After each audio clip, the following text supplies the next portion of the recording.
నమస్కారం. Welcome to our YouTube channel అనగనగా ఓ కథ.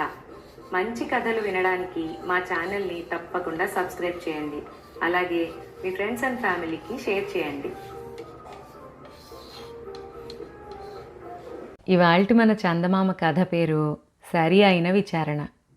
పూర్వం ఒక రాజ్యంలో ఒక పక్కగా ఒక గోకులం ఉండేది. అక్కడ పశుపోషకులు ఉండేవారు. ఆ గోకులంలో వీరన్న అనే కుర్రవాడొకడు ఉండేవాడు. గోకులంలో ఉండే మిగిలిన కుర్రవాళ్ళందరూ వాడి శాసనానికి లోబడి ఉండి వాడు చెప్పిందల్లా చేస్తూ వాణ్ణి వీరరాజు అని పిలిచేవారు. వాడికి చిన్నరాజు అనే బిరుదు కూడా ఉండేది. ఒకనాడు కుర్రవాళ్ళు పశువులను మేపుతూ ఉండగా ఒక బ్రాహ్మణుడు తన భార్యతోనూ పిల్లలతోనూ ఎక్కడికో వెళుతూ వీరన్నకు కనిపించాడు. వెంటనే వీరన్న తన తోటి కుర్రవాళ్లతో, ఒరేయ్, త్వరగా పోయి వాళ్లను పిలుచుకురండి, చాలా దీనస్థితిలో ఉన్నట్టున్నారు. ఇక్కడ చెట్ల కింద కొంచెంసేపు విశ్రాంతి తీసుకుని వెళతారు అన్నాడు. కుర్రవాళ్ళు దూరంగా పోతున్న బ్రాహ్మడి దగ్గరకు వెళ్ళి, మీరు కాసేపు అక్కడ చెట్ల కింద విశ్రాంతి తీసుకుని వెళ్ళండి అన్నారు. బ్రాహ్మడు విసుగ్గా, మాకు విశ్రాంతి వద్దు, ఏమీ వద్దు అని ముందుకు సాగబోయాడు. కానీ ఆ పశువుల కాపరి కుర్రాళ్ళు ఆయన్ను పోనివ్వక, మీరు వెళ్ళడానికి వీల్లేదు, మా వీర్రాజు మాట అంటే ఆజ్ఞే అన్నారు. బ్రాహ్మణుడు చేసేది లేక తన భార్య బిడ్డలతో సహా వీరన్న ఉన్న చోటికి వచ్చాడు. వీరన్న ఒక చట్రాయి మీద కూర్చుని ఉన్నాడు.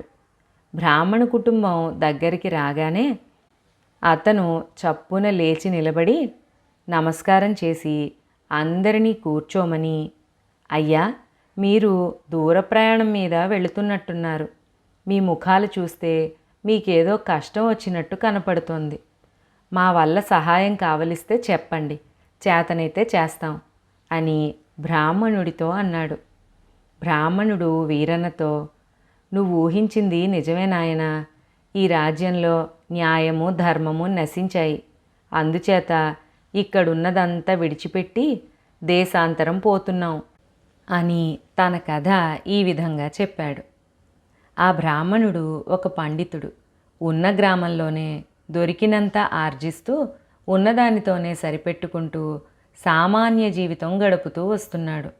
ఆయనకు ఎప్పుడో ఒక శ్రీమంతుడు ఆయన విద్వత్తుకు సంతోషించి ఒక నీలమణిని బహుమానంగా ఇచ్చాడు. కానీ బ్రాహ్మణుడు దాన్ని అమ్ముకుని తినక, అది తన విద్వత్తుకు చిహ్నంగా శాశ్వతంగా తమ వంశంలోనే ఉండిపోవాలనుకుని దాన్ని జాగ్రత్తగా దాచుకున్నాడు. ఇలా ఉండగా బ్రాహ్మణుడి కుమార్తెకు వివాహం చేయవలసిన సమయం వచ్చింది. పెళ్లి ఖర్చుల కోసం ధనం అవసరమయ్యింది. డబ్బు పుట్టించే మార్గం మరొకటి లేక బ్రాహ్మణుడు తన నీలమణిని ఒక షావుకారు వద్ద కుదువ పెట్టి 1000 వరహాలు అప్పుగా తెచ్చుకున్నాడు. పెళ్ళి జరిగిపోయింది. 1 సంవత్సరానికి ఆ బ్రాహ్మణుడు 1000 వరహాలు దానిమీద వడ్డీ జమ చేసి తీసుకుపోయి షావుకారు అప్పు తీర్చి తన మణిని తనకిచ్చేయమని అడిగాడు. షావుకారు తన డబ్బు లెక్క చూసుకుని పెట్టెలో పెట్టుకుని, మీ మణి నా భార్య పెట్టెలో ఉన్నది. నా భార్య గ్రామాంతరం వెళ్ళింది. ఆమె రాగానే ఇచ్చేస్తాను అన్నాడు. షావుకారు బ్రాహ్మణుణ్ణి మణి కోసం చాలాసార్లు తిప్పాడు. ఒకసారి తన భార్య పుట్టింటి నుంచి తిరిగి రాలేదన్నాడు. మరొకసారి తన భార్య పెట్టె తాళపు చెవి కనిపించటం లేదన్నాడు. ఇంకోసారి తాను ఇంట్లో లేడని చెప్పించాడు. చివరకు షావుకారు ఒకసారి, ఇదేమిటయ్యా, నువ్వు బాకీ చెల్లించినప్పుడే నీకు తాకట్టు వస్తువు తిరిగి ఇస్తిని కదా, మళ్ళీ తెమ్మంటే నేనెక్కడ తెచ్చేది అనేశాడు. ఈ అన్యాయం సహించలేక బ్రాహ్మణుడు గట్టిగా కేకలు పెట్టాడు. షావుకారు ఆయనను తన మనుషుల చేత బయటికి నెట్టించాడు. బ్రాహ్మణుడు రాజుగారి దగ్గరికి వెళ్ళి ఈ విషయమై షావుకారు మీద ఫిర్యాదు చేశాడు. షావుకారు ఇద్దరు మనుషులకు లంచం పెట్టి తనకు అనుకూలంగా సాక్ష్యం చెప్పటానికి సిద్ధం చేశాడు.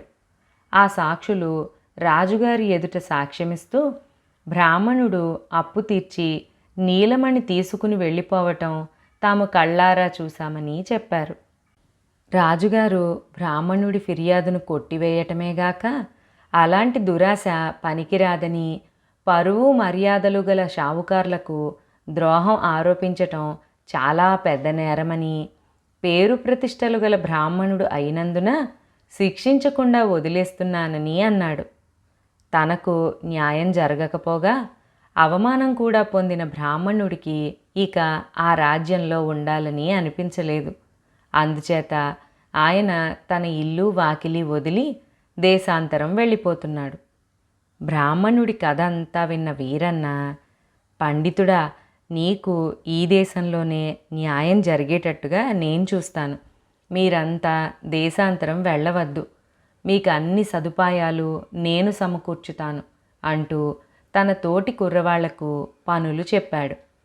వీరన్న ఆజ్ఞ ప్రకారం ఆ కుర్రవాళ్ళు అక్కడే ఒక కుటీరం కట్టి బ్రాహ్మణ కుటుంబానికి కావలసిన బియ్యము, ఉప్పు, పప్పు, కూరలు తెచ్చి పెట్టారు. బ్రాహ్మణుడు ఈ తతంగమంతా ఆశ్చర్యపడి చూస్తూ సకుటుంబంగా అక్కడే ఉండిపోయాడు. తరువాత వీరన్న రాజుగారికి ఒక కుర్రవాడి ద్వారా సందేశం ఇలా పంపాడు. మహారాజుగారు ఒక బ్రాహ్మణుడికి, షావుకారుకు నీలమణి సందర్భంగా జరిపిన విచారణ అనంతరం ఇచ్చిన తీర్పు సరైంది కాదు. ఆ విచారణ సక్రమంగా జరగలేదు. అందుచేత మహారాజు గారికి చెడ్డ పేరు వస్తుంది. మహారాజు గారు అనుమతించినట్టయితే నేను స్వయంగా తిరిగి విచారణ జరిపి సరి అయిన తీర్పు ఇవ్వగలను. ఇట్లు చిన్నరాజు. ఈ సందేశం చదువుకుని రాజు మొదట ఆశ్చర్యచకితుడయ్యాడు. కానీ తరువాత ఆయనకు కుతూహలం కలిగి వీరన్న వచ్చి విచారణ జరపటానికి అనుమతిని ఇచ్చాడు. వీరన్న బ్రాహ్మణుణ్ణి వెంటబెట్టుకుని రాజభవనానికి వచ్చి తాను ఏ విధంగా విచారణ జరపదలిచింది రాజుగారికి తెలియజేశాడు. రాజుగారి సభలో ఒక పశువుల కాపరి విచారణ జరిపి న్యాయ నిర్ణయం చేయబోతున్నాడని తెలిసి రాణిగారు, అంతఃపుర పరిచారకులు కూడా వచ్చి పక్క గదుల్లో కూర్చున్నారు. షావుకారు, అతని ఇద్దరు సాక్షులు, బ్రాహ్మణుడు వేరువేరు ప్రదేశాల్లో ఉంచబడ్డారు. ముఖ్యులతో సభ అంతా నిండిపోయింది. వీరన్న రాజుగారి పాదాల దగ్గర కూర్చున్నాడు.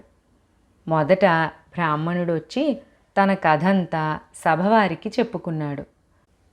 వీరన్న చూపిన చిన్న చిన్న రాళ్లను చూసి బ్రాహ్మణుడు తన నీలమణి ఏ రాయి ప్రమాణంలో ఉంటుంది చెప్పాడు.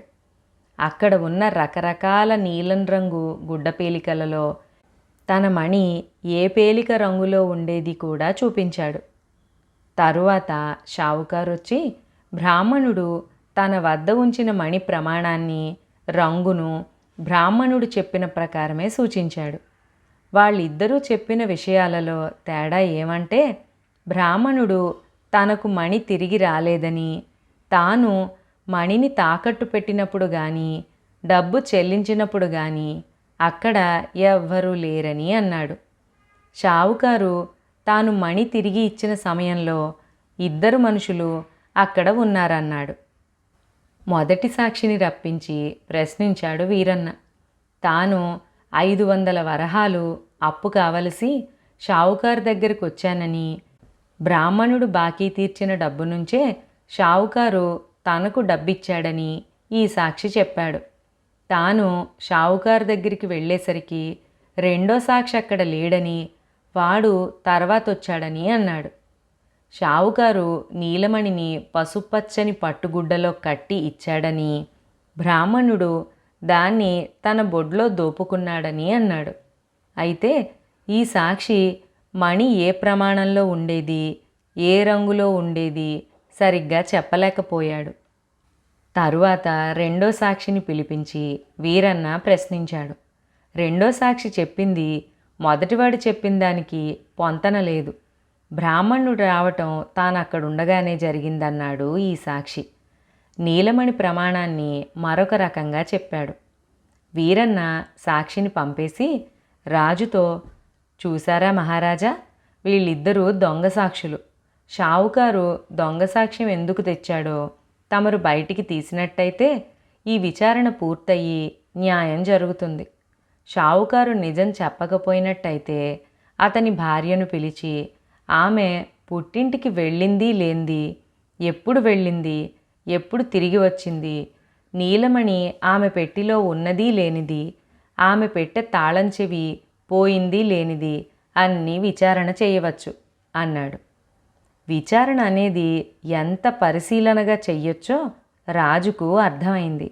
ఆయన షావుకారు సాక్షులను పిలిచి అబద్ధాలు ఆడినందుకు తలలు తీసేస్తాననేసరికి వాళ్ళిద్దరూ రాజుగారి కాళ్లపై పడి షావుకారు తమకు చెరొక 5 వరహాలు ఇచ్చి తనకు అనుకూలంగా సాక్ష్యం చెప్పమన్నాడని ఒప్పుకున్నారు.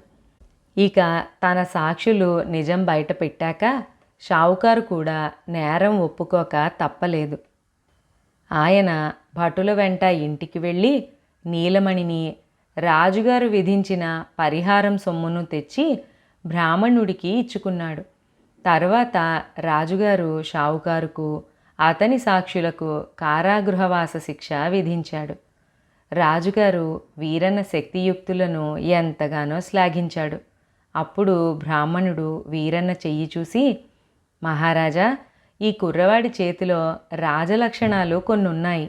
రాజ్యభ్రష్టులై అజ్ఞాతంగా గోకులంలో దాచుకున్న ఏ రాజదంపతులో ఇతని తల్లిదండ్రులై ఉంటారని నాకు అనుమానంగా ఉన్నది అన్నాడు.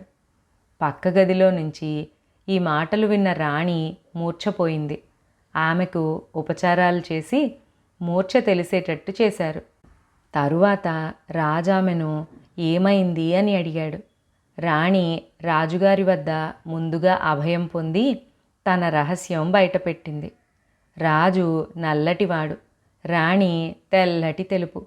రాణి గర్భవతి అయ్యుండగా రాజమాత రాజుతో, నీకు కలగబోయే బిడ్డ కూడా నలుపైతే నువ్వు మరొక భార్యను చేసుకో అని చెప్పింది. ఈ మాట రాణి చెవిన పడింది.